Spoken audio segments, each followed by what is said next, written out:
At heto na nga at nagluluto na naman ako ng agahan ni Maron. At ng kanyang babaunin sa school. O, diba? Araw-araw yan.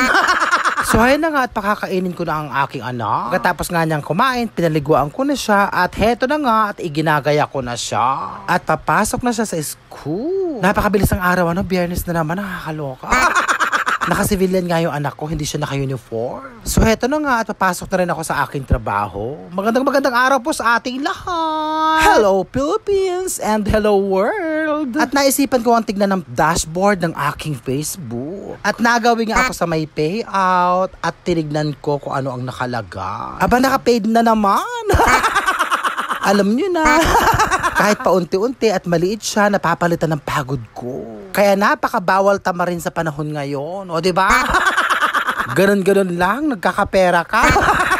Totoo. Kaya sa mga nawawalan ng pag-asa dyan, push nang ng push. So, ayun na nga, nagmimerienda na ako sa may pasyente ko. At tapos na ako dyan, papunta naman ako sa susunod. At napadaan nga ako dito sa bilihan ng mga merienda. At tuwing magagawi ako rito, napakadaming tao. Matatagpuan ito sa may likod ng palengke ng Gapan. At syempre, nanginain ako ng konti lang. At nakita ko na naman si nanay, araw-araw daw siya dito. Syempre, share your blessings, bagong sweldo, charot.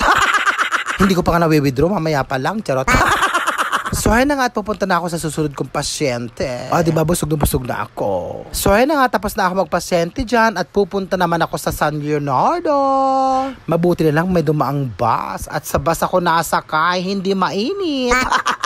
At tapos na nga dyan ang maghapon kong pagkatrabaho. At kailangan ko nang i-withdraw ang laman ng cash ko, baka kainin. Alam nyo na, nakainan na ako dati.